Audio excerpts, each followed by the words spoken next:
Hello,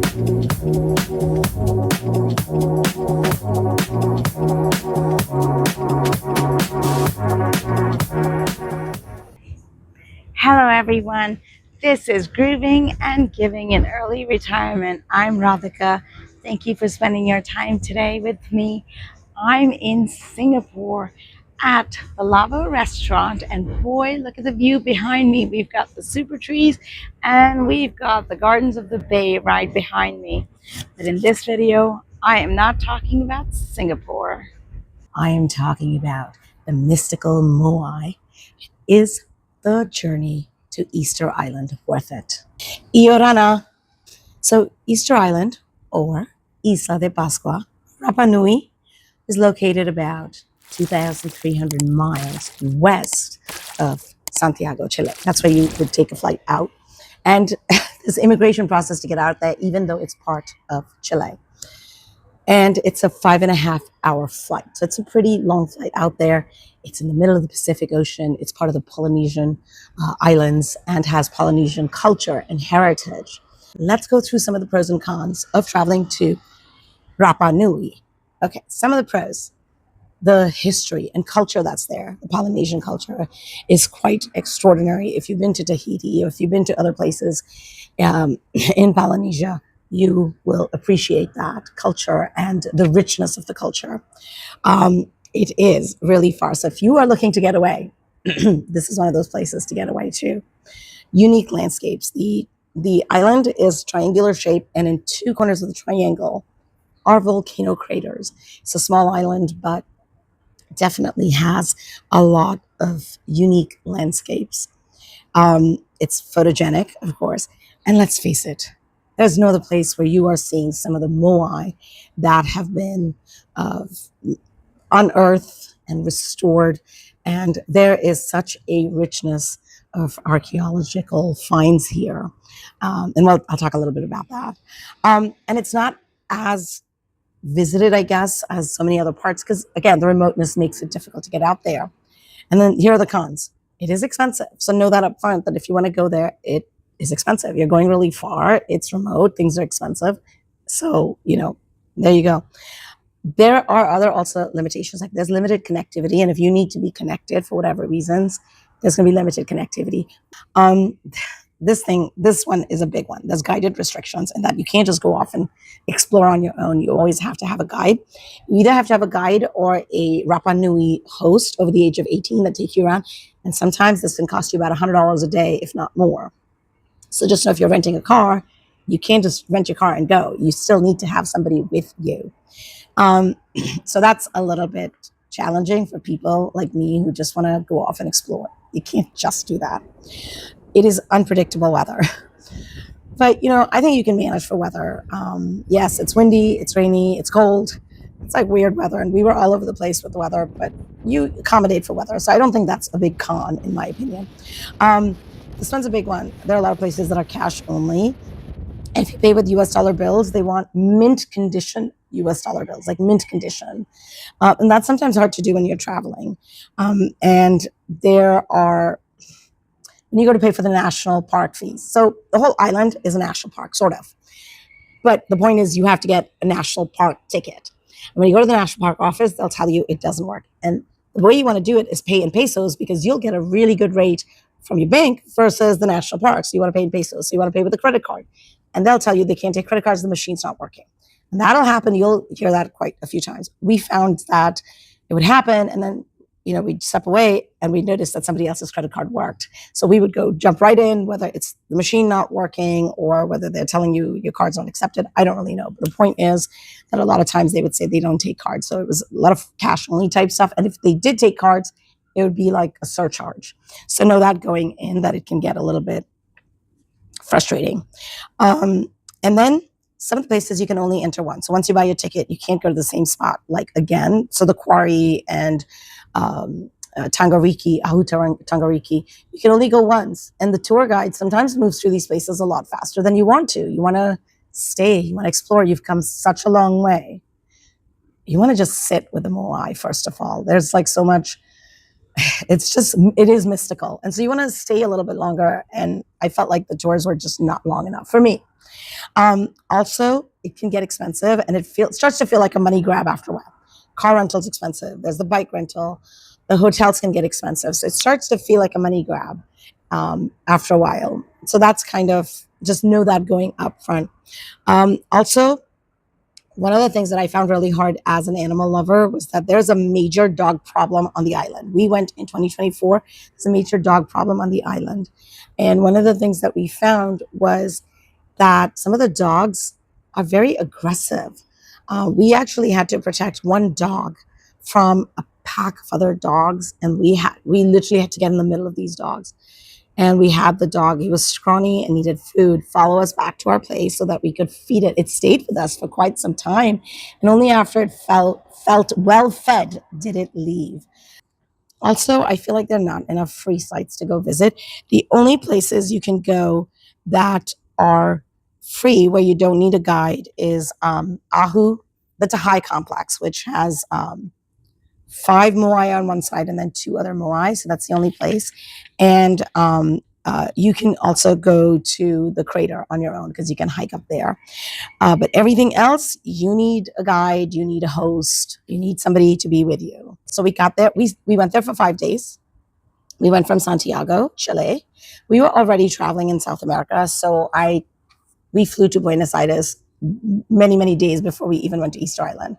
So your cost obviously will increase for that aspect when I give you my costs later in the video. So day one, we got there and we walked around the Tahai complex, which is one of the 2 free, or one of the 2 places that you don't need a guide, but you do need your ticket, and you can be asked for your ticket. Ahu Tahai is a great place for sunset, by the way. The Moai are they've been restored and put on the platform there. By the way, all the Moai that are there have been, they've gone through restoration. And the first restoration process that took place was in the 50s with a Norwegian archaeological team coming in there, led by Thor Heyerdahl. And then soon after, an American archaeologist, William Malloy, and also a Chilean archaeologist, Gonzalo Figueroa.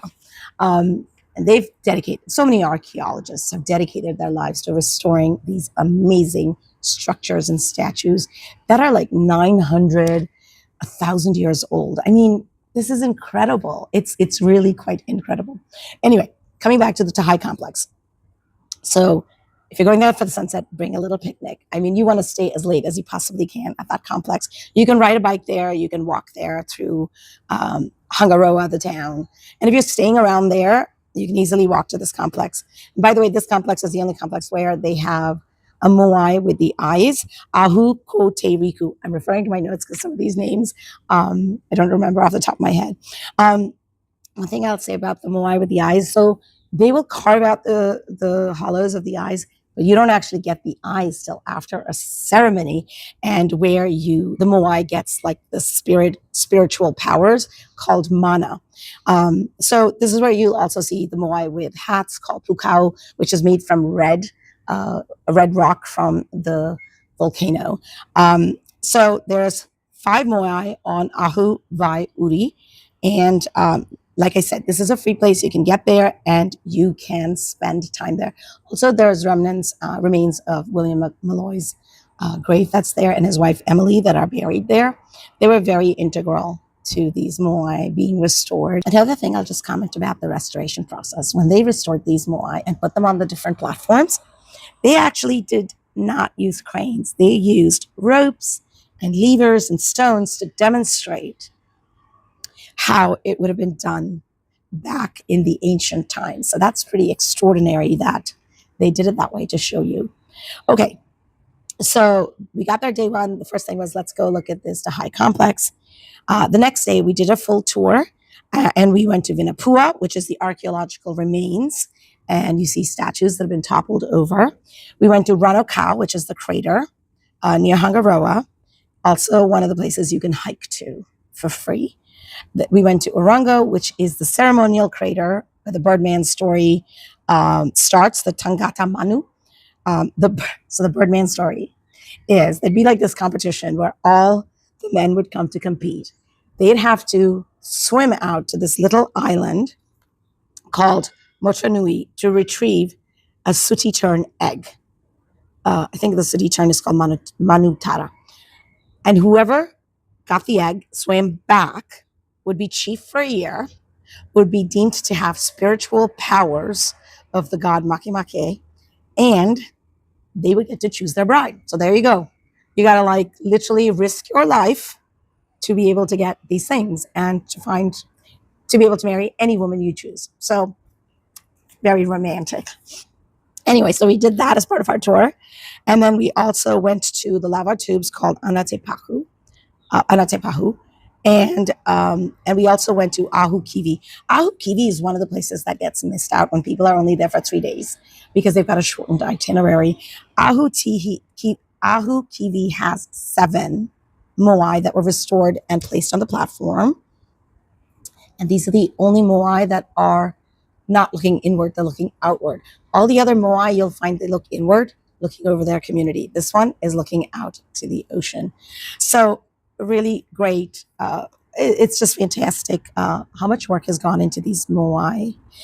We also, as part of that tour, went to Punepao, which is the quarry of the red scoria, where they find the red stones to make the headdress or the hat called pukao. It's the volcanic rock. And then, so that was all part of one tour. And we had Chris, our guide, really great. We really had great guides, and I will put their names in the comments below. So if you want to use them, you can. The next day, we went to Ahu Akahanga, which was also like the village and the fallen moai. You can see fallen moai, you can see the bukau really up close, and the red in the volcanic rock. We went to an ancient village where we got to see how they lived, and they lived in these ancient homes that are boat shaped, and we got to see that.